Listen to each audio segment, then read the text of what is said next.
جو موضوع ہمارا چل رہا تھا امہات المؤمنین کے حوالے سے، میں علامہ صاحب کی خدمت میں بڑے ہی ادب سے گزارش کرتا ہوں، حضور آپ امہات المؤمنین کی دین کے حوالے سے جو خصوصیات ہیں آپ ارشاد فرمائیں گے؟ جی بہت شکریہ،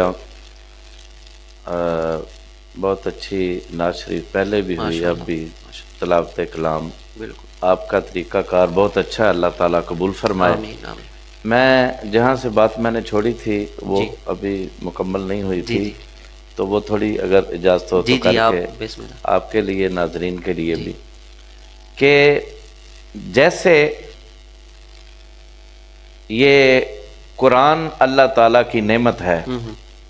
جیسے یہ ماہ رمضان اللہ تعالیٰ کی نعمت ہے، نعمت ہے، جیسے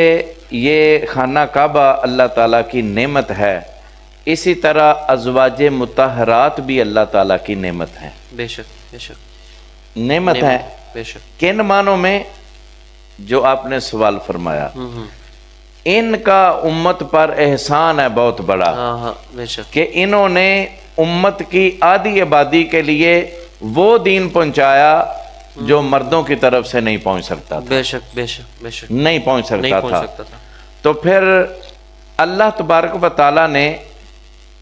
ایمان اور ازواج کو ایک ہی جگہ پر جمع کر کے قرآن میں بیان فرما دیا، سبحان اللہ، بے شک بے شک، ایمان اور ازواج، اور ازواج کو، اور پھر یہ بتا دیا کہ ایمان کا تعلق بھی مصطفیٰ سے ہے، نبی سے صلی اللہ علیہ وسلم، بے شک، اور ازواج کا تعلق بھی نبی سے ہے۔ تو آقا کریم علیہ السلام کے ساتھ کئی ایسی خواتین بھی آئیں جنہوں نے نکاح کا ارادہ کیا نہ کر سکیں، بالکل، یا جو اپنے اس بدقسمتی کو لے کر آگے تو بڑھیں کہ حضور علیہ السلام کی طرف سے فرمان گیا اور انہوں نے اس کو قبول نہیں کیا، تو وہ ہمیشہ کے لیے اس صفت سے باہر چلی گئیں، بالکل ایسے، اس صفت سے باہر چلی گئیں جو صفت اللہ تعالیٰ نے پھر عطا فرمائی حضور علیہ السلام کی ازواج کو۔ تو امہات المؤمنین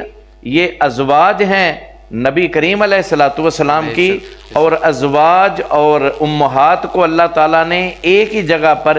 جگہ پر قرآن میں جمع فرما کے ہمیں یہ بتا دیا کہ دنیا میں کوئی بندہ دعویٰ کرتا ہے کہ میں ایمان والا ہوں، میں مومن ہوں، تو پھر اس کے لیے کرائیٹیریا سمجھ نہیں آ رہا تھا۔ ہر بندہ کہہ رہا تھا کہ میں چونکہ قرآن پڑھتا ہوں تو میں مومن ہوں، میں چونکہ نمازیں پابندی سے پڑھتا ہوں تو میں ایمان والا ہوں، میں فلاں کام کرتا ہوں تو میں مومن ہوں۔ تو مومن ہونے میں بہت ساری باتیں ہر بندہ اپنے اعتبار سے اپنے آپ کو فضیلت دے رہا تھا۔ تو پھر قرآن کی بہت ساری آیات میں یا ایھا الذین آمنوا کہہ کے کہا گیا کہ اے ایمان والو، اے ایمان والو، اے ایمان والو فلاں کام کرو، لیکن اس جگہ پر اللہ تعالیٰ نے پھر وہ کرائیٹیریا بتا دیا کہ جو مومن ہے وہ کون ہوگا، تو النبی اولا بالمؤمنین من انفسہم، مومن وہ ہے جو نبی کو اپنی جان سے بھی زیادہ مالک سمجھے، اپنے قریب سمجھے، اپنی جان سے بھی زیادہ قریب سمجھے۔ پورے فقہاء، محدثین، مفسرین کرام نے یہاں پر یہی قاعدہ بیان کیا ہے کہ جب ہم اپنی جان کے خود مالک نہیں ہیں، ہماری آنکھ ہمارے قریب ہے، ہمارا دل ہمارے قریب ہے، ہمارے جسم کے اندر دوڑتا ہوا خون ہمارے کتنا قریب ہے، مصطفیٰ کریم علیہ السلام اس سے بھی زیادہ قریب ہیں۔ بے شک بے شک، اس سے ایک اور مراد بھی ہے کہ اس کا مطلب یہ ہے کہ ان کا حق ہم پر ہماری بیویوں سے، ہمارے بچوں سے، ہمارے والدین سے، عزیز و اقربا سے کہیں زیادہ ہے کہ جب ہر کوئی اپنا حق جتائے اور پھر مصطفیٰ کریم علیہ السلام پر بات آ جائے تو مصطفیٰ کا حق سب سے پہلے ہے مومن پر، اور ان کو چھوڑ کر اگر کوئی اور حق استعمال کرے گا تو وہ مومن نہیں ہوگا۔ اور اسی طرح آگے اللہ رب العزت نے فرما دیا یہ پہلی بات ہے، اور اس سے متصل فرمایا وَأَزْوَاجُهُ امہاتہم، اور نبی کریم علیہ السلام کی ساری بیویوں کو، ساری ازواج کو اپنی مائیں سمجھے تو مومن ہے۔ اگر ان میں اختلاف کرے گا، اگر ان میں تفریق کرے گا تو پھر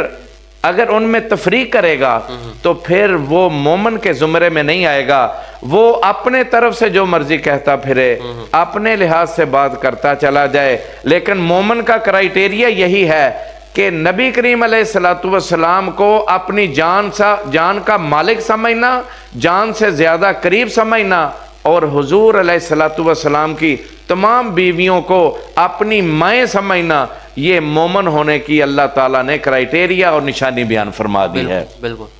تو جب یہ ازواج اور امہات کا لفظ قرآن میں آ گیا تو اس کا مطلب ہے کہ یہ جمع کا صیغہ اس میں استعمال کر کے اللہ تعالیٰ نے ہم کو بتا دیا، اور پھر ساری حدیث میں ہر جگہ سے کل کتب حدیث میں مفسرین کرام نے بتا دیا کہ حضور علیہ السلام کے 11 نکاح پر سب کا اتفاق ہے۔ بالکل ایسے 13 تک بھی روایت ملتی ہے، لیکن 11 پر سب کا اتفاق ہے، جن میں سے 2 ازواج ان کا انتقال پہلے ہو گیا اور 9 کا بعد میں ہوا، جو مدینہ شریف میں مسجد نبوی شریف کے ساتھ جو آج کل وہ ایک برآمدہ سا بنا ہوا ہے جس کے اوپر سفید رنگ کا گنبد ہے، یہ نبی کریم علیہ السلام کی ازواج کے حجرے تھے۔